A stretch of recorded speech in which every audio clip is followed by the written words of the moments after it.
We'd like to give a special shout out to the following people for making this episode and the rest of Act 3 possible.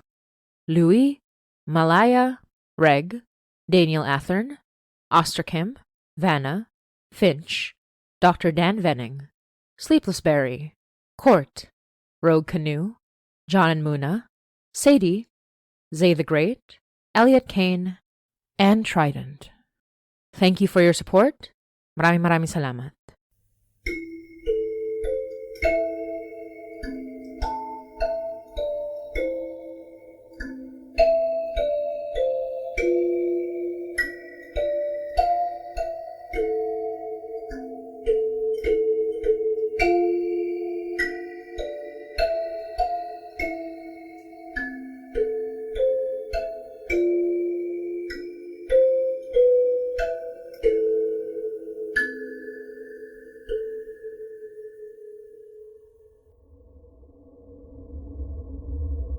You're listening to Hainay by Motsi Dapul. Episode 72. Kalooban.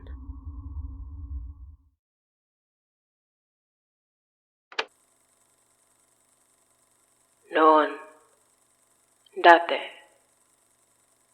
mayroong isang anito na siningit sa katawan ng isang kamamatay na sanggol.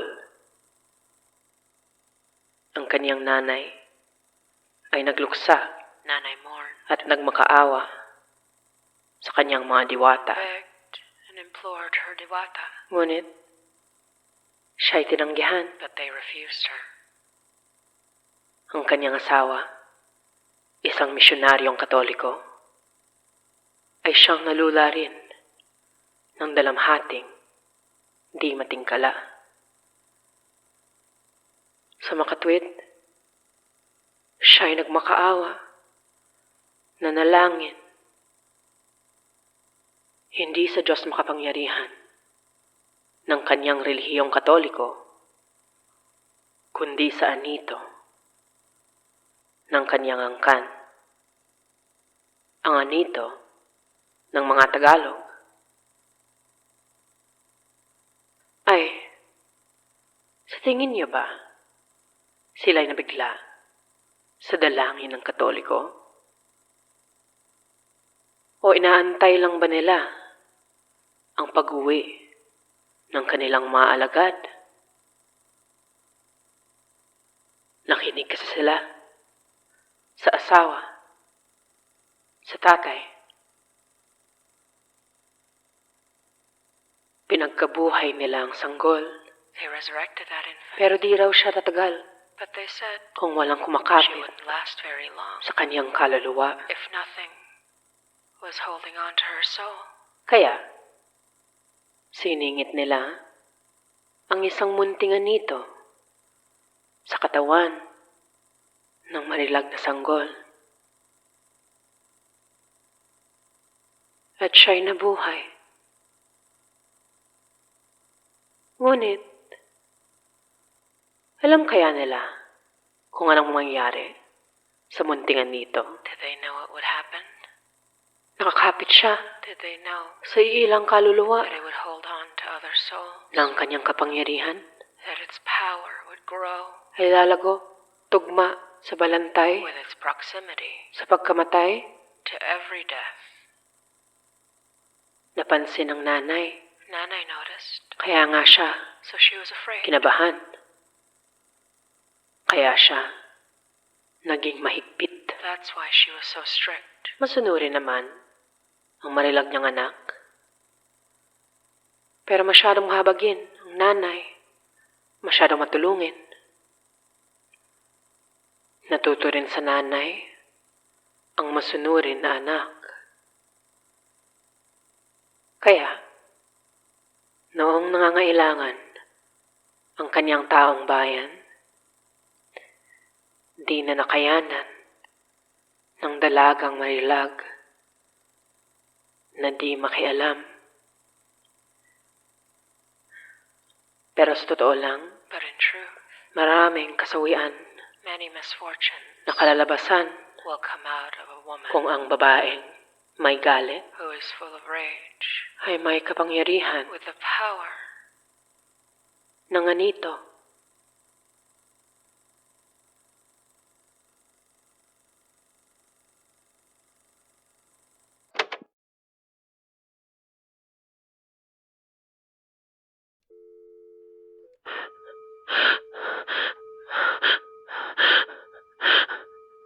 Anakolay, please, ibunyag mo kung anong gintong kapangyarihan ang nabubuhay sa aking katawan.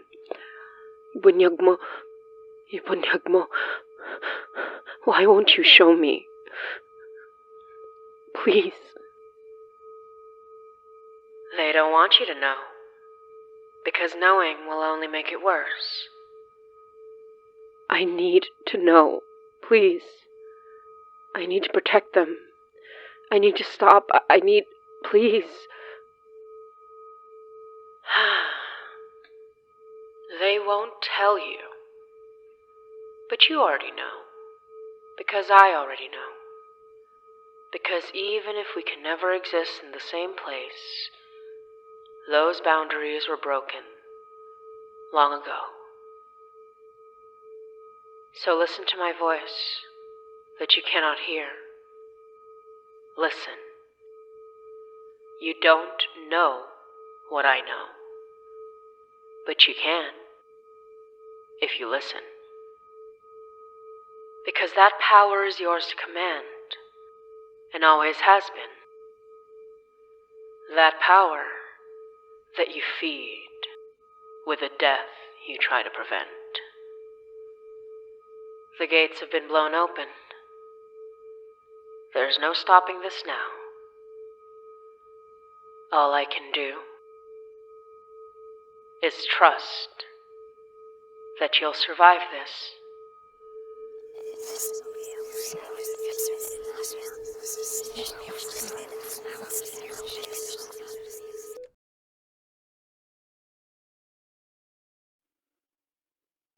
Oh, I won't claim any responsibility for raising him.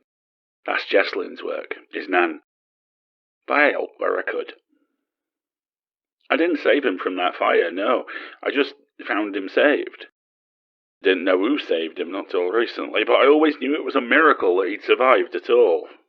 An anomaly, since Jay left. I wanted to make sure he was safe during his recovery, and he had so many questions to ask me at the hospital. By the time he was discharged, he asked me if he could call me on the telephone with even more questions, and I couldn't refuse. He asked me what I knew about his incident, and I was honest with him, though I wasn't totally generous with the details. Told him that he wasn't the only one to go through this, but that he was lucky to survive. Told him that it wasn't a common occurrence, but when strange things happened in Toronto, I was the one they assigned to the case. When he started asking questions about Jay, at least the friend I told him about, who knew better than I started shutting him down. Shameful, I admit, but I wasn't able to open that particular wound with ease. Even worse, instead of trying to divert the conversation like Jay would have done, I avoided the topic altogether. I avoided Mikey, at that.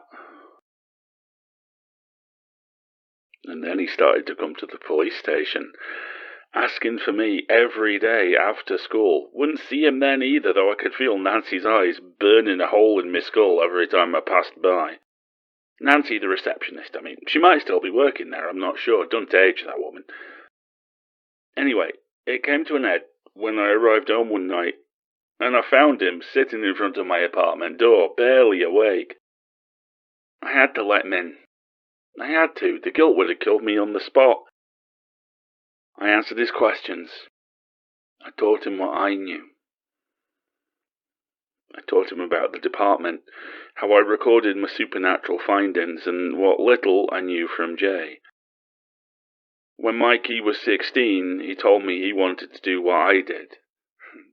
Take over for me when I retired. I wanted to say no, But I knew him well enough by now to know that that would not stop him. He was a stubborn kid. And the thing is, I knew he was right too. Eventually, I'd have to retire, and nobody would take over for me that had the knowledge required to take on the job and the experience required to take it seriously. Now, Rick Murphy was a surprise, a pleasant one. Turned the single-man department into an actual team, and I was glad he had someone to look after him. Nobody knew how reckless he was but me and his nan. To put on quite a mask to make them think he wasn't.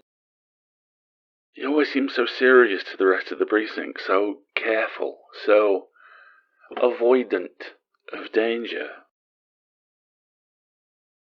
But they didn't know about the young man who fell asleep on my porch, somehow finding the home address of a police detective when I never told them where I lived.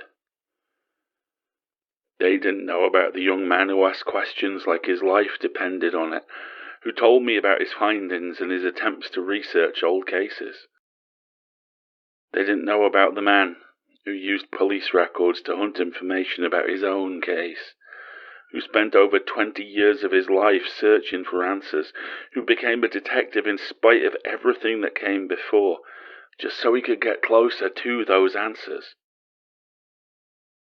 They didn't know what Mikey, what Donna was willing to do to seek the truth.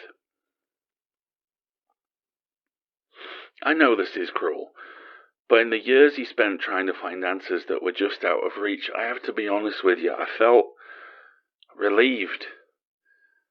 Because I knew what happened to Jay. And even as big as he got, I never stopped seeing Donna as the boy I met all those years ago, lucky enough to survive the horrific fate of so many others. I'm a hypocrite for leading him down this path, I know. But I learned long ago that I only had two choices, neither of which would stop Donna from searching for the truth. I could only help him defend himself, or I could watch him run into danger blind and unprepared. Still, I was lacking in all the ways that counted. The answers only came when he met you. I'm relieved that he found someone like you, because I know you're capable of teaching him and protecting him in ways I never could, but I'm terrified too. That man is like a son to me. He was my family for so long, and I know I don't have to ask you to watch his back, because you're doing so much already. You don't need more on your plate. But I thought I'd warn you, if you haven't seen it yourself already. His recklessness is well hidden, but it's still in him. That kid, desperate for answers, who changed the entire trajectory of his adult life to pursue this mission, that is still exactly who he is. The moment he decides he must do something, nothing will stand in his way. Not me, and I suspect not even you. He is a man that has had the same mission for 20 years, to discover the truth and to save people. He's discovered many truths, and yet there are so many more questions that can only be answered by the man who threatened Jay, who we feared would kill him, the same man that has saved Donna twice. Still, a dangerous man, the most dangerous of them all. You said you met the benefactor, but that Donna is not since he saved his life that second time.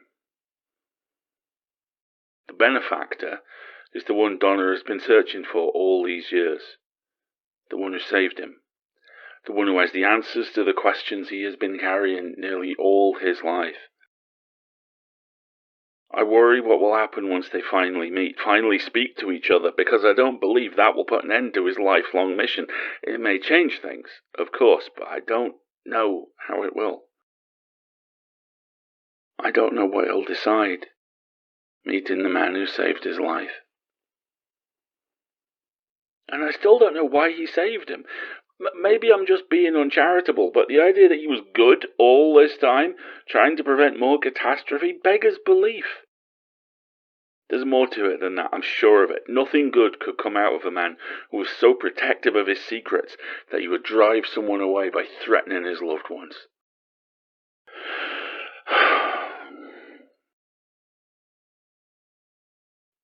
But you know better than I, and I trust you and your abilities. Congratulations, by the way. I'm so happy Mikey finally got his head out of his arse to admit his feelings, but I suppose I'm not one to talk. Only took him a year. Took me, what, decades?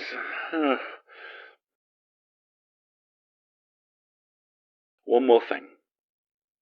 A message from Jay. Man claims he wants nothing to do with your mission now that you've made contact with the benefactor, but still insists on these damn riddles. 10/15. Let me know if you ever make sense of it, or if Donna does.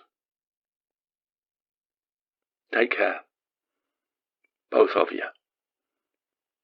All of you.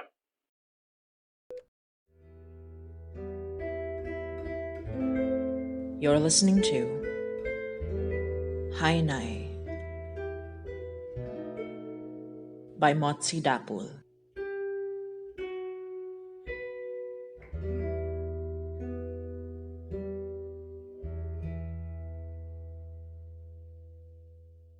Hey everyone, it's Motsi, creator and showrunner of the Hainay podcast. Hainay is a podcast produced by Motsi Dapul, Yoy Halago, and Alyssa Jimenez, and licensed under Creative Commons Attribution Non-Commercial Share-alike 4.0 International License. This episode was written and directed by Motsi Dapul, who also plays the role of Mary Gatuin, as well as other Mary. The role of Dooley is played by Alasdair Stuart. Special thanks to Edward McKee for assisting in the writing process. If you'd like to chat with other listeners when this episode goes live, we do a live premiere every Sunday at 9 p.m. ET or Toronto time on our YouTube channel, youtube.com/HainayPod. To help support the production of Hainay, you can subscribe to our Patreon, patreon.com/HainayPod. You'll get to be part of our early access program, where we release episodes 3 days early on Thursday at 9 p.m. ET or Toronto time. You can also get bonus video, audio, art, and much more.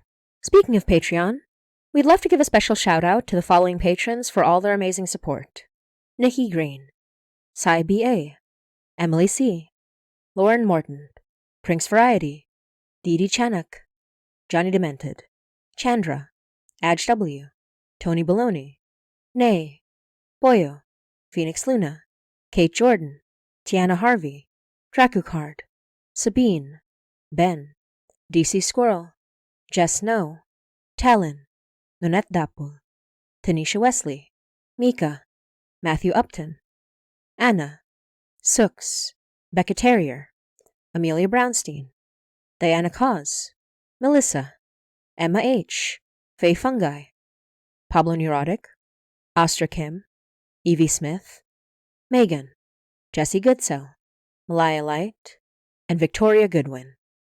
Thank you for all your support. If you subscribe at the ATET tier or the $10 tier and above, you get bonus episodes, bonus content, the full B-sides, and you get your name shouted out on every episode in the credits, just like our wonderful supporters here. If you can't subscribe monthly, you have the option to buy us a milk tea on Ko-fi. That's ko-fi.com/HainayPod. Our ad-free Hainay album, which has our official music and full episodes from Act 1 and 2, is also available for both patrons and to purchase on our coffee shop. Check out our website, hainaypod.com, for more info, and follow us on all our socials, on Twitter, Tumblr, Instagram, Facebook, and Blue Sky, and even our YouTube posts, at HainayPod, for updates and more information, especially when we have special events. And as always, thank you, we love you, and hanggang sa muli.